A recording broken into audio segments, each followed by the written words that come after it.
ako. Nagdumi talaga ako, ante. Tapos nawala talaga yung sa bukol mo dito. Oh, nawala. Nawala na, oh. Siguro may mga, hindi katulad na parang ganyan kalaki, na buong buo dito. Sa ganito. Ano ba yung bukol na yun? Ano siya, gumagalaw o malambot o matigas? Matigas eh. Ay, yung tiyuhin ko kasi, yung tiyuhin ko namatay din ba? Si tatay ni Saleng, doon namatay. Ang nanay niya doon din namatay. Sa bukol. Oo. Tapos kapag si Mare, na ano siya na, nung dalaga, na-operahan siya. Kailangan pala tuloy-tuloy. Tuloy-tuloy ang tapos ako, nararamdaman ko na siya, hindi lang ako nag-imek. Yakay ko, kaya hindi ako nag-imek. Ngayon, nung na po ako nito, tawag dito, na-trigger siguro, sumakit, ante. Ngayon, sabi ko, parang wala, kung magpa-opera talaga ako, wala kaming pera.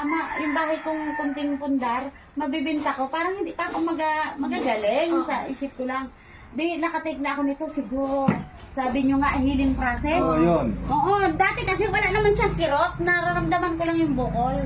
Pero nung nag-inom na nga ako nito, sa healing process po siguro, di ba nagreklamo ako sa'yo? nagreklamo Pero siya. hindi ba, lalong nagsakit ang katawan ko. Sabi mo lang, ko, te, sabi niya.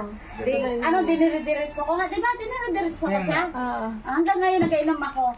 Nung unang 2 bag ko talaga, isang araw isa. Kaya siguro mabilis siya na lumabas. Lahat talaga, Neng. Itong ganito ko, sobrang kirot. Meron akong, napagkaanak ko po, ito totoong-totoo talaga. Meron akong parang lumawit dito sa may puwet ko. Na ganito, pag dumumi ako, di ba, harap po akong dumumi. Harap po akong dumumi. Parang feeling ko, pag nag-iri ako ng matagal, yung lumalaki siya. Ganon, sabi ko, aroy, Diyos ko, bakit sa akin na lang lahat? Ano bang kasalanan? Nagaganon ako talaga. Anong kasalanan kong ginawa? Ganon, may ganyan na ako mga dialogue. Pero kung kunin mo ako, wag mo na akong pahirapan. Ganon, kasi lahat na itinistingan ko. Lahat na talaga tinistingan ko. Magpunta kayo sa amin, may mga ebidensya ako. Na mga ininim ko na mga nag-member pa ako sa isang produkto, 17,800.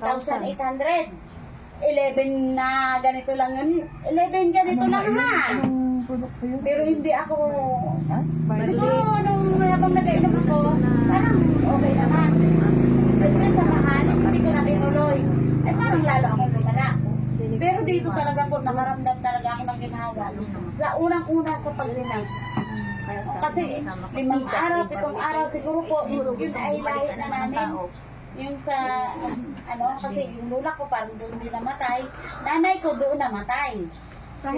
Si nanay, sa pagdumi po, Colon nagpilit cancer siya ay. Parang colon ng kanya, nagpilit siya mag-ire. Ngayon na parang naputol yung ugat, doon na siya nagsisor. Doon na. Kaya kami, may takot kami. Kaya si Auntie Gina, kukuha din siya. Si Auntie Gina, gaipon lang siya ng pera. Kasi sabi niya, yun na rin ang problema ko. Hindi mo kaipon din mo na